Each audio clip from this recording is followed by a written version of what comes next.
Hey, girlfriend, you know who you are. You have big, big dreams. You want to write a book, stand on a TED Talk stage, be a life coach offering wisdom from your RV in Montana, a cafe in Barcelona, or a beach chair in Tulum. Your other girlfriends and your family, they don't always get your biz savvy. Why do you want to leave your JOB? Because you're a C.A.T.S, aka coach, author, thought leader, and speaker. Meet other change makers like yourself and find out how they make it happen. This is the Big Meow podcast. Hello, cats. I'm Kristen, and I'm here with Dr. Karen Kramer. Hi, Karen. Hello, Kristen. Thank you so much for being here with us. You know, I love what you say on your website. Like, what happens if life is too much and you need a break before you break? I think so many of us feel that way today. Why are we so overwhelmed? Oh, there's so many things that can lead to overwhelm. One of the things I'm working on now is actually on grief and how grief can lead to overwhelm. But just thinking about what you're talking about, just thinking about the normal things that we have in life that can start to wear down on us, even slowly. And we think we can hold up the world until that moment that something snaps and we snap. You know, I do feel, definitely, I'm sure this is true for men and women, but especially women. You know, we have a lot of things that we keep going. It's like we're like this circus performer, you know, we're keeping that ring going and that ring going, and we're on the trapeze, and, you know, we're taming the lion and we're doing all these different things. I loved also what you said. You know, sometimes we go to people to help us, but they're the wrong people. And I see that a lot. I mean, even in my own business, people are like, yeah, I've worked with somebody to help me before. They didn't help me. It didn't work out. Like, they told me something that really stuck with me, that set me back. I mean, do you see a lot of that? Yes, I do. And there's a part of that, yes, when you're going through something, obviously seeking out support. So I want to emphasize that it's not just being in isolation and thinking, I can handle this all by myself. Because that was me 5 years ago when I was going through a divorce. I can handle this by myself. I've been a coach at that point in time for 25 years. I can do it. I can DIY myself through this. Emphasize that, no, don't just do something like that in isolation. Oh, no. So DIY. Yeah, don't DIY. Home Depot, not for your. Yes. I would be that type of person. I love personal development, self-help books. I'm the type of person you would find in a typical Barnes and Nobles.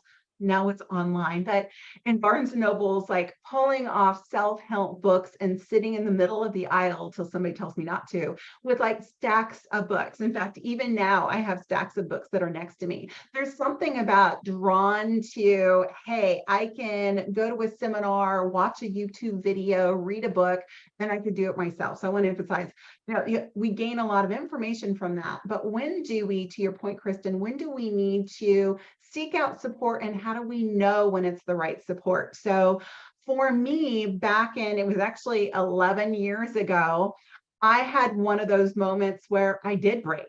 I snapped. I was yelling at my kids and my husband. I was cussing out my mom and my brothers, which is nowhere near my norm, by the way, just to clarify, nowhere near the norm. I was like hissing at everybody. And I looked back at the aftermath that I had left my family at that point in time. So I'm like, okay, this point in time, I'll go to a therapist. Now I'm going to talk about traditional therapists. So don't, you know, if you're a therapist, anybody goes to a therapist. I love therapists. My good friend's a therapist. So take what I say. Just Just about one particular therapist. Well, yeah, my experience with a therapist, honestly. So I went to that therapist, and I walked out of there with her basically checking a box with a smile on her face and diagnosing me or labeling me with situational anxiety. She knew what led up to it, which I'll get to that in just a moment, but that's what she labeled me as. So I'm like, well, this doesn't help me any. And then she sent me to an anxiety workshop, which again, I'm in the field of personal development. It didn't help me at that point in time. And I'll come back to what led to that. But then I thought, well, I was in my early 40s, maybe it's early menopause. So then I'm That's a like, whole other podcast, Karen. that Okay. is me acting out of those emotions. So I went to my doctor, and within 2 minutes of explaining what had gone on leading up to that moment that I just lost it and broke down, she wanted to pump me full of hormones. In fact, she was willing to put some kind of hormone, something or other in my arm right there. And I'm like, no way. So right there, within a week period of time, I was labeled by a therapist and prescribed drugs by a doctor. And then soon after that, went to one of those fancy 7-day destination spas. You go away and you eat healthy food and you relax and you're just away from all the mess of things, which was wonderful. But within 2 hours of coming back, I was bickering with my husband again. Nothing about him and more about what was inside of me. But what nobody at the time really took the time to dive down and work on was what led up to that day, which on that day, I had put my beloved cat to sleep. My 16-year-old, I had made a decision to put my beloved cat to sleep, which was the start of this grief process that had happened for my father, who had passed away a month before. And even in therapy and even with that doctor, they just wanted to label and prescribe drugs rather than dealing with the underlying issue. I'm not the only one. Again, this is not bagging on doctors or therapists. It's getting to what this culture is, that let's just find a quick fix.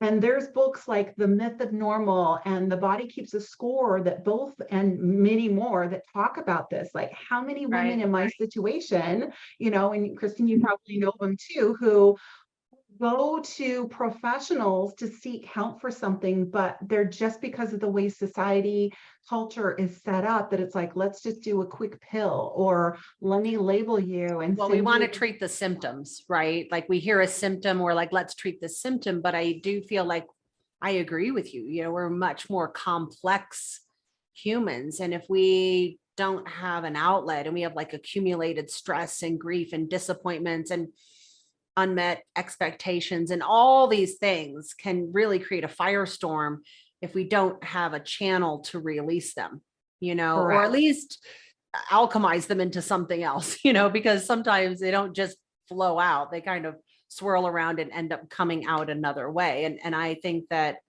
that's so true. When we have a lot of grief or disappointment in our life, we get angry and it doesn't always come out in the most appropriate way. Correct.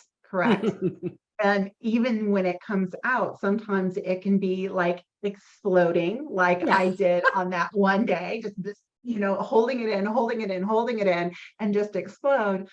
Unfortunately, it can also show up in other ways, such as ailments in the body. So even with my Right. one-on-one clients, I'm getting some of that now, is that when it's showing up in ovarian cysts or cancers, is now actually helping the body heal from these things by actually addressing the root cause, the emotions, the triggers, the situations, the unresolved traumas that actually led to some of those. So that's another route that I've been taking with clients as well. No guarantee about healing. And also, it's just so powerful to know that, hey, this is something that could have come about because of something unresolved in the past.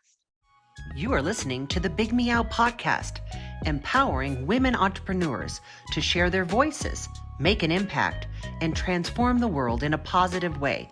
Sponsored by Orange Cat Content Marketing Agency.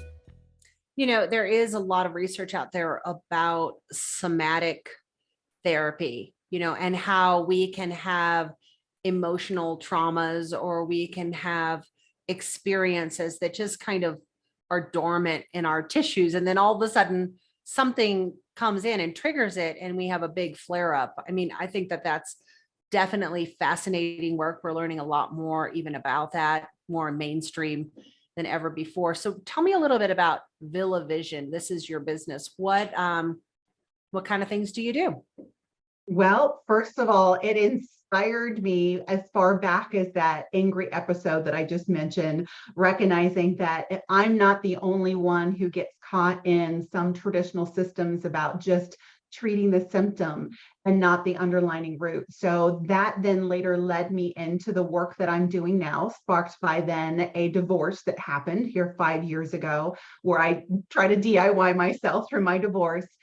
And it got into the world of doing this work to really look at the subconscious mind. For the longest time, for over 25 years, I was coaching to the conscious mind, to what do you want to do? How do you get there? And keeping you accountable, and really realizing that if we're truly going to get to the root, like we're talking about, not just the symptom, but the root, is really getting to what is in the back seat of our car. What's that subconscious thing that's driving us?